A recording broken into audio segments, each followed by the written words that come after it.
isbitaalka guud ee degmada Marka ee xarunta gobolka Shabeellada Hoose ayaa muddo sanado ah waxa uu ku shaqeynayay taakulan la'aan balse dadaal dheer kadib waxaa maanta si toos ah gacan ku haynta isbitaalka la wareegay hay'adda Ayuub.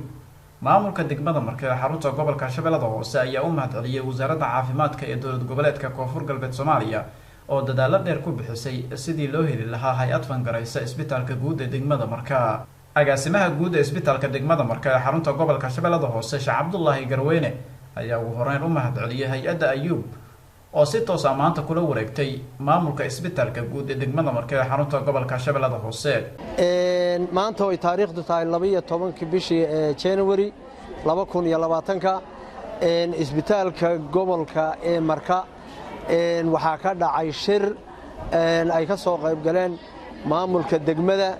hay'adda la yiraahdo Ayuub NGO maamulka isbitaalka iyo shaqaalaha isbitaalka oo dhan halkaasoo maaragtay shirkaasoo ku saabsanaa hay'addan la yiraahdo Ayuub NGO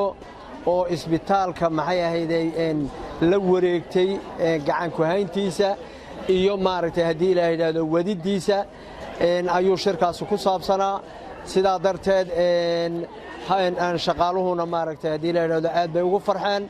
maadaama ay muddo badan ku soo shaqeynayeen maaragtay iska wax u qabso ama voluntary sidaa darteed aad baan ugu mahadcelinaynaa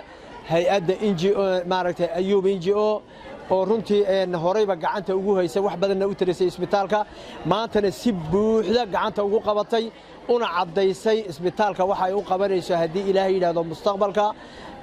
ay maxayday ayaanu maaragtay ugu mahadcelinay gudoomiyaha degmada Marka ee xarunta gobolka Shabeellada Hoose ahna duqa degmada Cabdullaahi Cali Axmed Waafow oo goobjoog ka ahaa la wareegista hay'adda Ayuub ay kula wareegaysay maamulka isbitaalka degmada ayaa u mahadceliyay hay'adda Ayuub iyo wasaaradda caafimaadka dowlad goboleedka Koonfur Galbeed oo dadaal dheer ah ku bixisay sidii loo heli lahaa hay'ad fangaraysa isbitaalka degmada oo muddo ku soo shaqeynaya baahiyo kala duwan. maanta waxaan marxaati ka nahay isbitaalka weyn ee gobolka Shabeellaha Hoose ee degmada Marka gacan ku hayntiisa inay la wareegtay Ayuub NGO inaas la wareegay isbitaalkaasayto maamulkiisa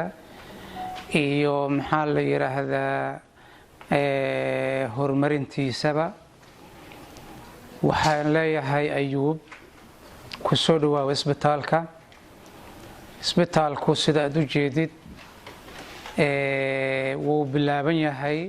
waxa diyaar ku ah shaqaalo ku soo shaqeynayay muddo badan sida loo sheegayba isxilqaan ama mutadawacnimo ku soo shaqeynayay ayaa diyaar ku ah waxay u baahan yihiin marka shaqaalahaas la hormariyo dhinac kasta ay baahiyo ka qabaanba in laga hormariyo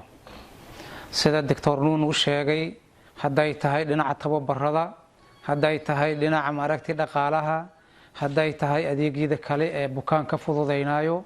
intaba in loo fududeeyo loo hormariyo loona istaago ayay u baahan yihiin waxa idin ka codsanaynaa Ayuub NGO halkan maadaama aad la wareegteen gacan ku haynteedu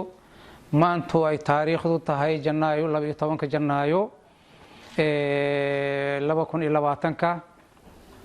waxaa la idin kaga fadhiyaa 12 February isbitaalku san ka duwan inaan aragno sida ay dawladda Koonfur Galbeed ama wasaaradda caafimaadku ay idin kugu wakiilatay isbitaalkaas inaad u sooftaan u qayl dhaamisaan u shaqo tagtaanba la idin kugu wakiishtay annagana ka maamulkii degmada waxaan idin kugu soo dhaweynaynaa wakaaladaasa waxaan idin kaga fadhinaa idin ka sugaynaa bisha soo socota ilaa inta u dhaxayso maanta wixii isbitaalka ku soo ziyaadaysan oo ku soo kordhisaan waxa idin leenahay mar labaad iyo mar saddexaadba isbitaalkaas ku soo dhawaada sidii la idin kugu soo wakiishtay dawladda idin kugu soo wareejisay annagana waa aqbalnay